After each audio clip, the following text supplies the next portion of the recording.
100 trillion years from now, the last star will flicker and die. The universe will not end in fire. It will not collapse in a violent crunch. It will simply fade. Every star exhausted, every galaxy dark, every particle spread so thin across the expanding cosmos that nothing, no structure, no energy, no thought, will ever happen again. This is not speculation, this is thermodynamics. In 1850, a German physicist named Rudolf Clausius discovered something that would doom the universe. He called it entropy, a measure of disorder that can only increase, never decrease. Every star that burns, every thought you think, every breath you take increases the entropy of the universe.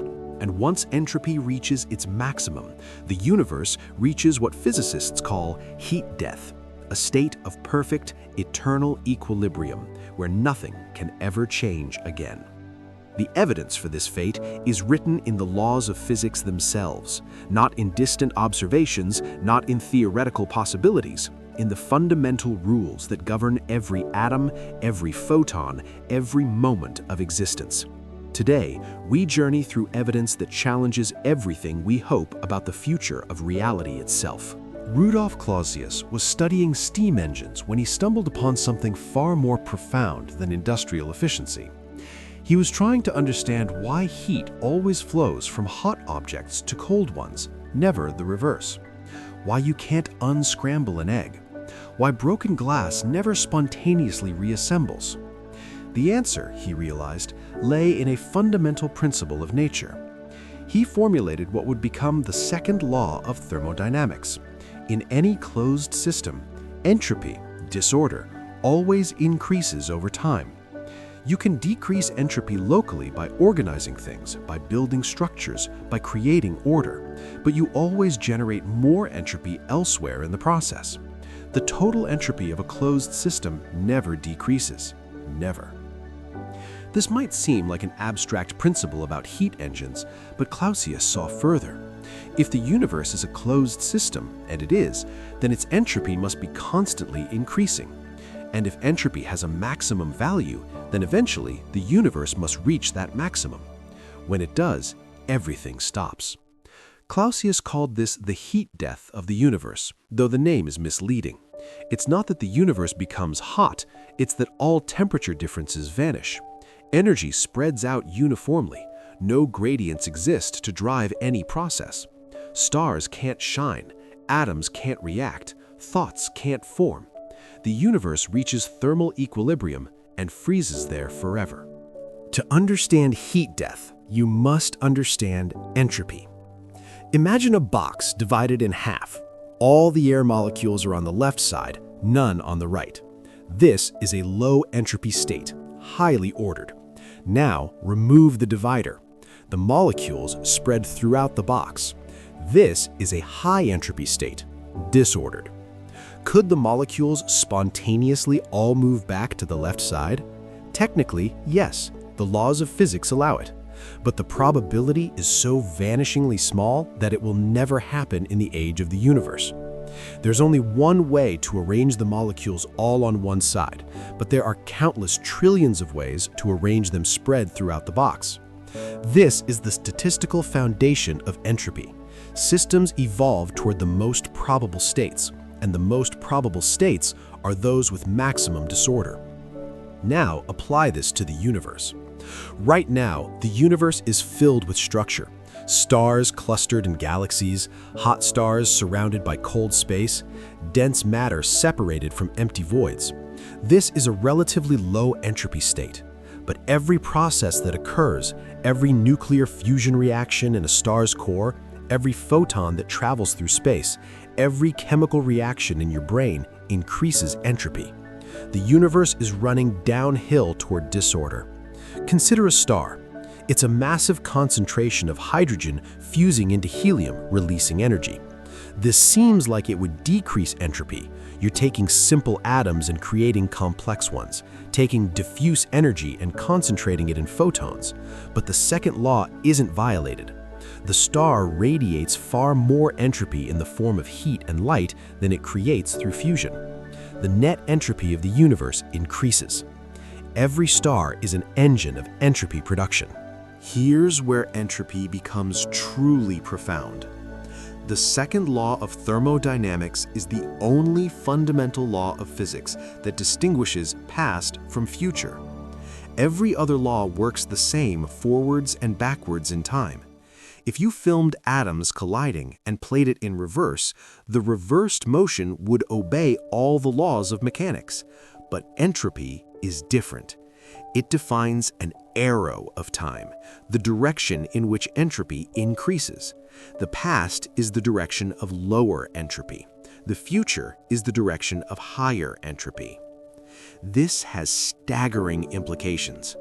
The reason you remember the past but not the future, the reason causes precede effects, the reason the universe has a history at all of this stems from the second law. Time's arrow is entropy's arrow, and that arrow points toward heat death. Ludwig Boltzmann, the Austrian physicist who gave entropy its statistical interpretation, understood this. In 1895, he wrote about the thermal death of the universe with a sense of cosmic tragedy.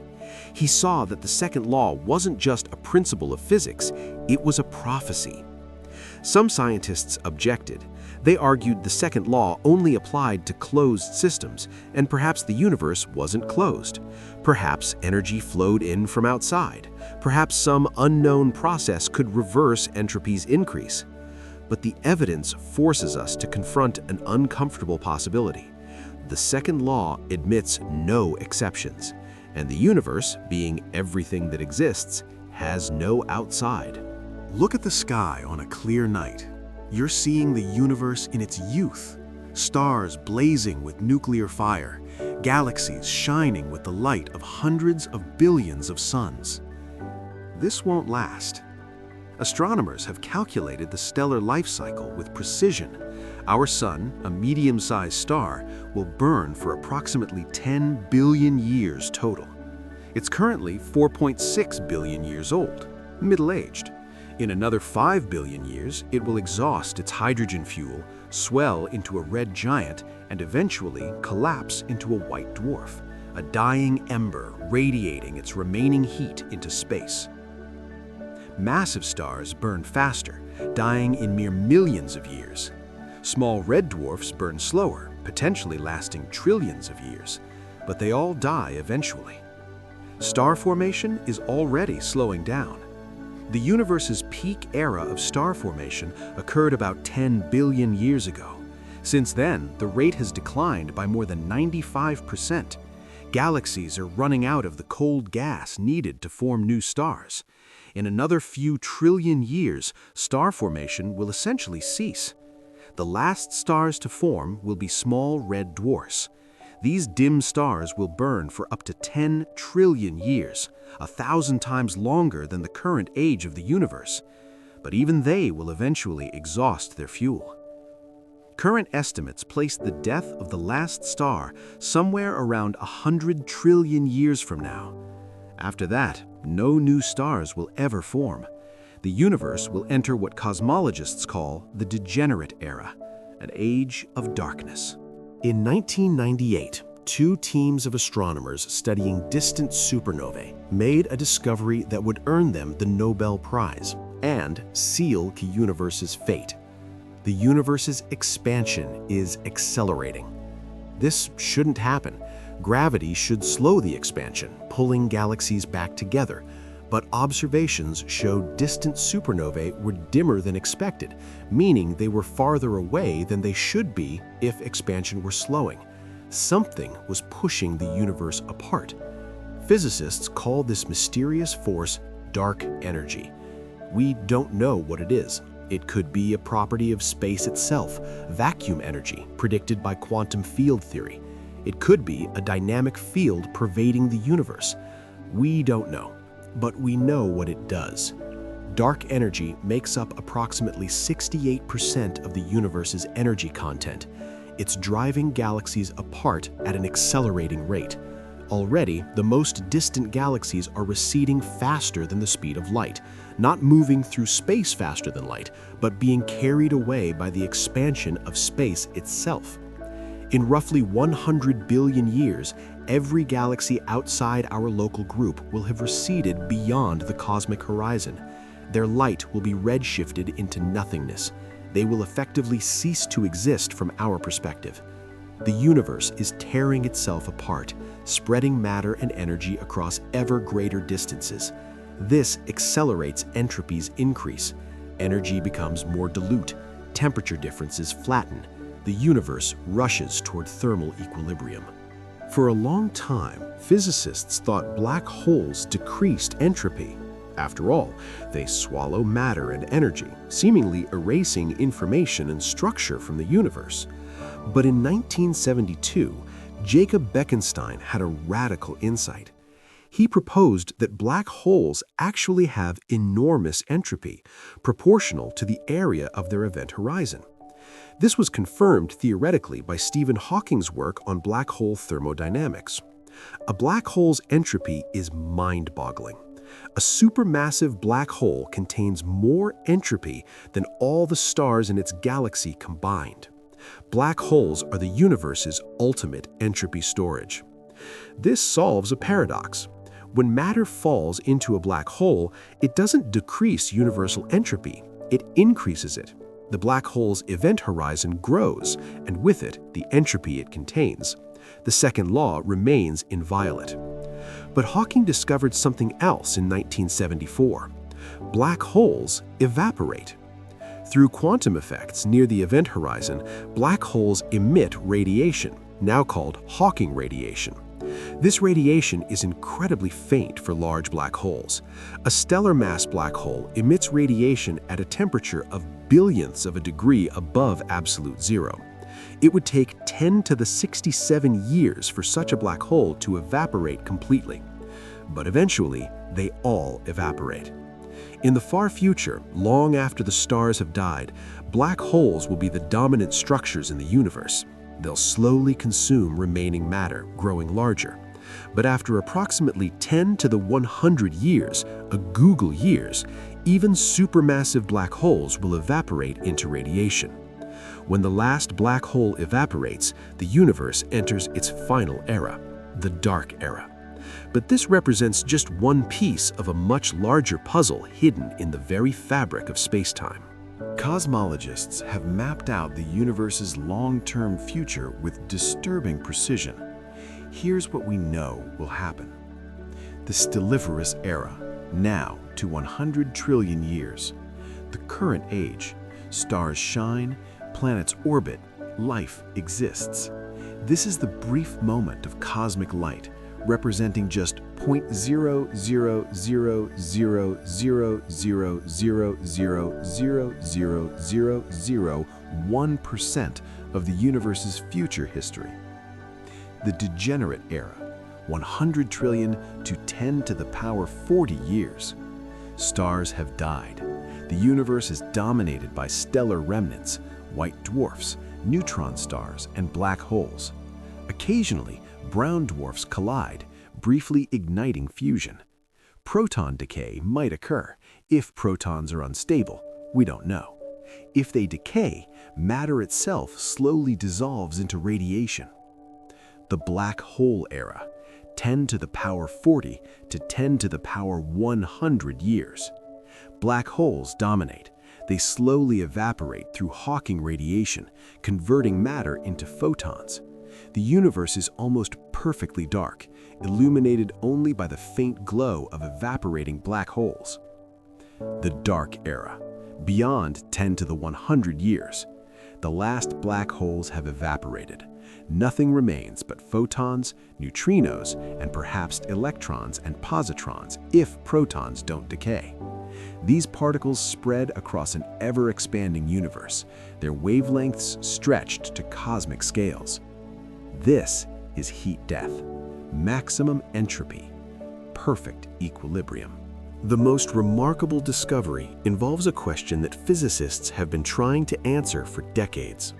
Are protons stable? You might think the answer is obviously yes. Protons have existed since minutes after the Big Bang. Every atom in your body contains protons that are 13.8 billion years old and show no signs of decay. But grand unified theories, attempts to unify the fundamental forces, predict that protons should decay, just extremely slowly. The predicted lifetime is around 10 to the 34 years or longer. Experiments have been searching for proton decay since the 1980s.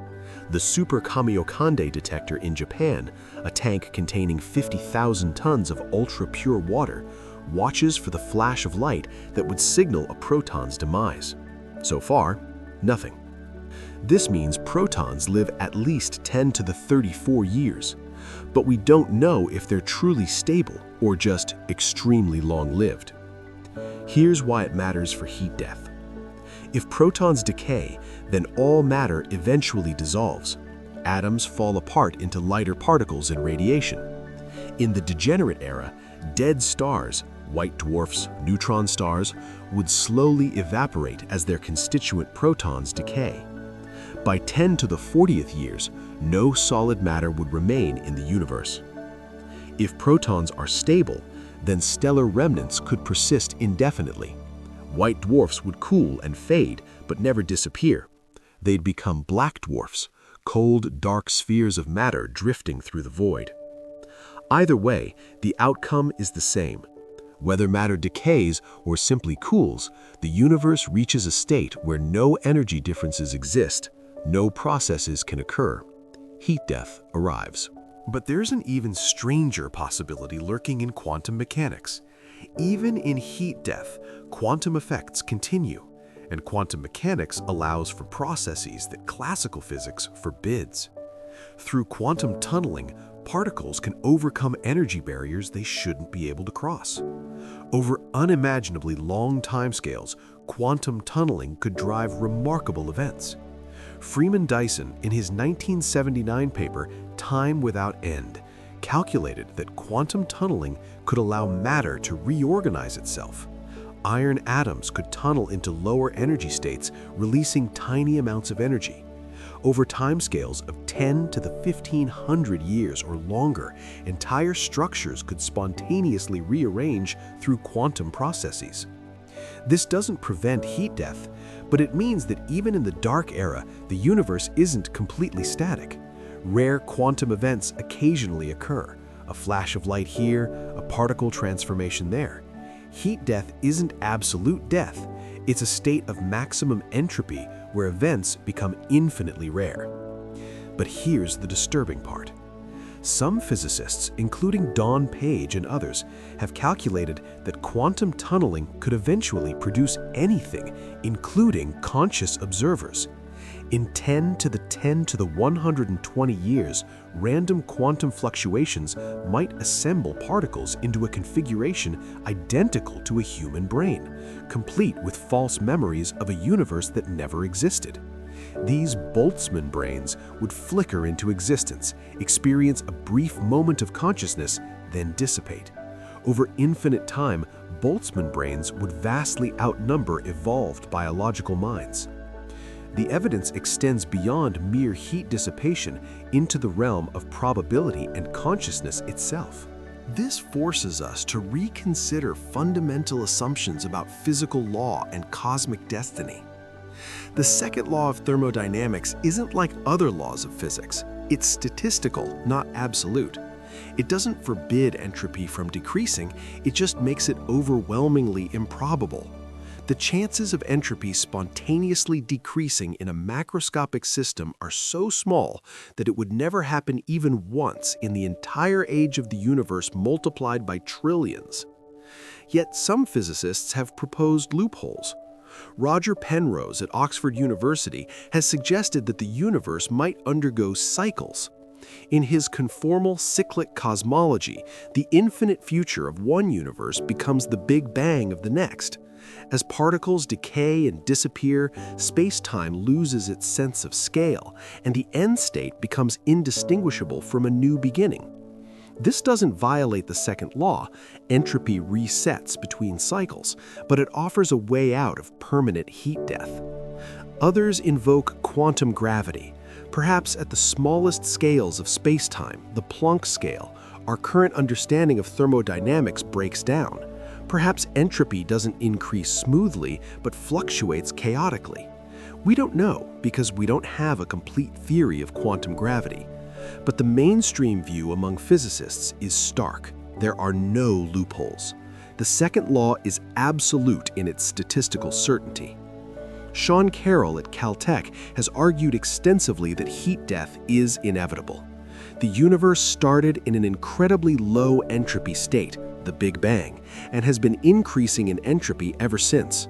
This increase will continue until entropy reaches its maximum. Nothing can stop it. This raises a profound question. Why did the universe start with such low entropy? The Big Bang itself was an incredibly ordered state. All matter and energy concentrated into an infinitesimal point in thermal equilibrium at extreme temperatures. You might think this is high entropy, maximum disorder, but it's not. Gravity changes everything. When gravity is included, a gas of particles uniformly distributed through space is actually a low entropy state. High entropy would be particles clumped together in massive black holes. The early universe, being hot and smooth, was in a remarkably low entropy configuration. Why? This is one of the deepest unsolved problems in cosmology. In a universe governed by entropy increase, starting in a low entropy state seems to require an explanation. Some physicists suggest it's an initial condition, just how the universe began. Others propose that our universe is a statistical fluctuation in a larger multiverse. But here's what we know. The low entropy beginning is what allows structure, complexity, and life to exist.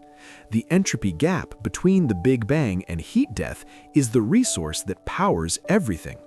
Stars shine because fusion releases entropy. Life exists because biological processes convert low entropy energy, sunlight, into high entropy waste heat. Consciousness itself is a product of entropy increasing processes in the brain. We are temporary structures maintained by entropy flow, and that flow has a direction toward equilibrium, toward heat death, toward the end of all change. Recent breakthroughs suggest that even heat death might not be absolutely final. In 1979, Freeman Dyson published his famous paper asking whether life could survive indefinitely in an ever-expanding universe. His conclusion: possibly, but only if life becomes radically different. As the universe expands and cools, any civilization that hopes to survive must adapt. Biological life depends on chemical reactions that require certain temperatures. Too cold, and chemistry stops. But perhaps life could transition to new substrates. Dyson imagines civilizations powered by the tiny energy gradients between dead stars and empty space. They would think incredibly slowly, entering hibernation for longer and longer periods to conserve energy. A single thought might take millions of years, but subjectively, from their perspective, time would pass normally. The catch: this only works in a universe that expands forever but doesn't accelerate. In our universe, with dark energy driving accelerating expansion, even this strategy eventually fails. The cosmic horizon limits access to energy. Eventually, no usable energy remains. But some physicists go further. Michio Kaku and others have speculated about advanced civilizations manipulating space-time itself, perhaps creating wormholes to younger universes or extracting energy from black hole rotation. These remain purely speculative, but they represent humanity's refusal to accept cosmic extinction. The reality is sobering. No known physics allows anything to survive heat death indefinitely. One of the most unsettling aspects of heat death involves information. According to quantum mechanics, information cannot be destroyed. Every process in physics is, at the fundamental level, reversible. The current state of the universe contains all the information about its past states, encoded in the positions and quantum states of particles. But heat death erases that information, or seems to. In maximum entropy, particles are distributed randomly. The history of the universe, galaxies, stars, civilizations, your thoughts right now, becomes impossible to reconstruct. The information is scrambled beyond recovery. This creates a paradox. Does information actually vanish, violating quantum mechanics? Or is it preserved in some form we don't understand? The black hole information paradox, famously debated by Hawking and others, is a version of this problem. When black holes evaporate, what happens to the information about everything that fell in? Hawking initially argued it was lost. Later work suggests it's preserved in the Hawking radiation, though exactly how remains unclear. Heat death poses the same question on a cosmic scale. When the universe reaches maximum entropy, what happens to all the information about its history?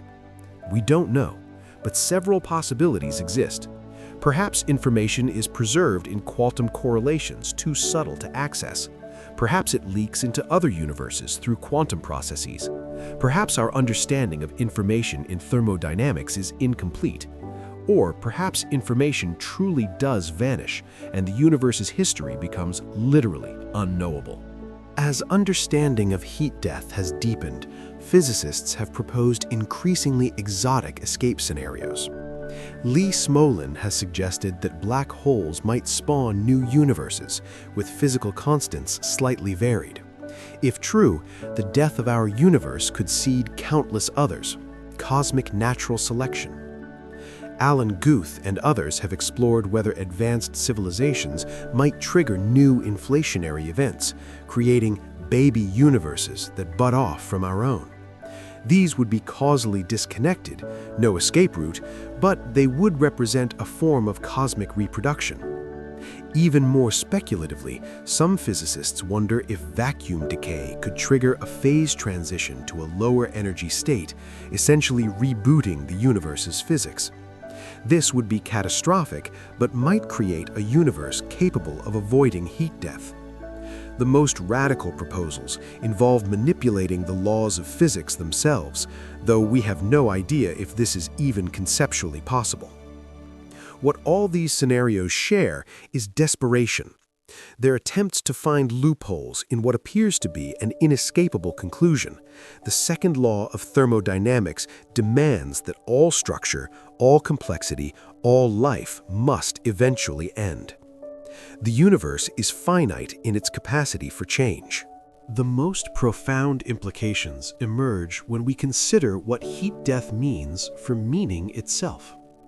For most of human history, we've imagined the universe as eternal, or at least indefinitely persistent. The stars would shine forever. The cosmos would endure. Our descendants, or their descendants, or some form of conscious life would continue observing and understanding. Heat death destroys that hope. It means that everything, every civilization, every thought, every achievement is ultimately temporary.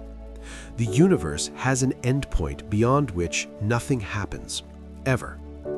Some find this deeply disturbing. The philosopher Bertrand Russell wrote, "All the labors of the ages, all the devotion, all the inspiration, all the noonday brightness of human genius are destined to extinction in the vast death of the solar system." He was actually understating the problem. It's not just our solar system, it's everything. But others find meaning in the temporary. The cosmologist Brian Greene argues that the finite nature of existence makes our moment more precious. We're living in the universe's brief window of complexity, the cosmological instant when stars shine and life can exist. This perspective shift is radical. Instead of seeing ourselves as insignificant specks in an eternal cosmos, we're experiencing the universe's peak, the era of maximum complexity and possibility. We're not watching the story, we're the story. The universe will die, but not yet, not for trillions upon trillions of years. And in this moment, against all odds, matter has organized itself into structures capable of understanding its own fate. There's a strange irony in our understanding of heat death. We are, quite literally, entropy-producing machines coming to understand that entropy will eventually destroy us. Our brains operate by increasing entropy, converting chemical energy into waste heat, transforming ordered neural patterns into action. Every thought about heat death increases the universe's entropy, hastening the very fate we're contemplating. Consciousness requires entropy. This isn't coincidental. Life can only exist in systems far from equilibrium, systems with energy flowing through them. We're temporary patterns in that flow, riding the entropy gradient from the Big Bang toward heat death. Stuart Kauffman and others have argued that life is thermodynamics' way of increasing entropy more efficiently. A dead planet absorbs sunlight and re-radiates it. A living planet does the same, but generates more entropy in the process through biological activity. We're accelerants for the universe's journey toward equilibrium. But here's the beautiful paradox. In accelerating entropy's increase, we've created the complexity necessary for understanding. Stars burn, increasing entropy, but also forging heavy elements. Planets form, organizing matter locally while increasing entropy globally. Life emerges, creating intricate structures through entropy production, and eventually consciousness arises, the universe becoming aware of itself. We are the universe's way of knowing it will die. Despite the apparent inevitability of heat death, physics continues to reveal surprises that keep the question open. Vacuum decay offers one alternative ending. If our universe's vacuum state is metastable, not the absolute lowest energy state, then quantum tunneling could trigger a phase transition. A bubble of true vacuum would nucleate somewhere, expanding at the speed of light, converting everything it touches to a new physics. This would be instant, total, and final. No heat death, just sudden annihilation. The Big Rip is another possibility. If dark energy increases in strength over time, a scenario called phantom energy, the expansion could accelerate so much that it tears apart galaxies, solar systems, planets, and eventually atoms themselves. The universe would end not in a whimper, but in complete disintegration. Or perhaps the cosmological constant isn't constant. Perhaps dark energy will decay, allowing gravity to slow and reverse expansion. The Big Crunch, the universe collapsing back into a singularity, remains a theoretical possibility, though current observations make it unlikely.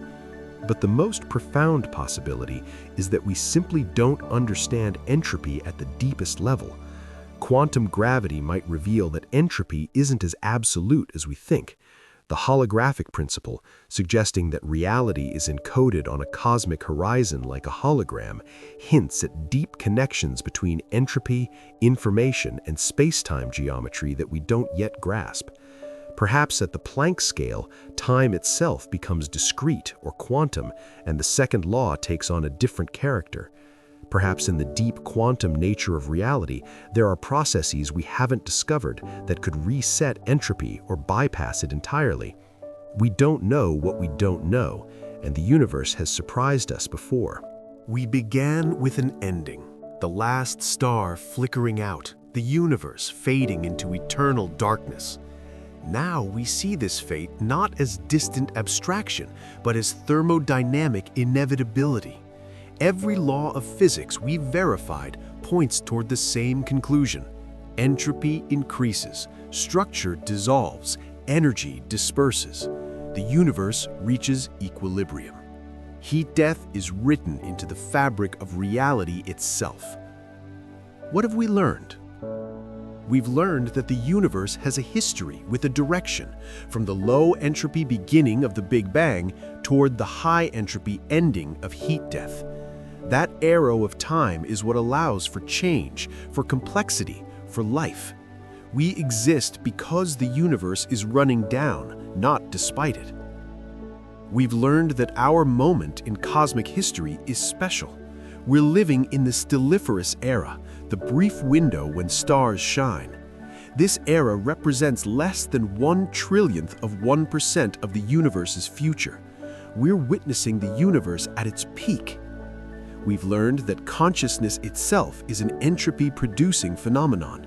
Every thought hastens heat death by an infinitesimal amount. We are the universe consuming itself to understand itself. But vast unknowns remain. We don't know if protons decay. We don't know the true nature of dark energy. We don't understand quantum gravity. We can't predict whether some undiscovered physics might alter the timeline or offer escape routes. What we do know is this: for the next trillion years at least, the universe remains rich with possibility. Stars will continue to shine, new generations might arise, civilizations might spread across galaxies, consciousness might transform into forms we can't imagine. Heat death is inevitable, but not yet. The universe is vast, the mysteries are endless, and for now, for this cosmological instant, the journey continues.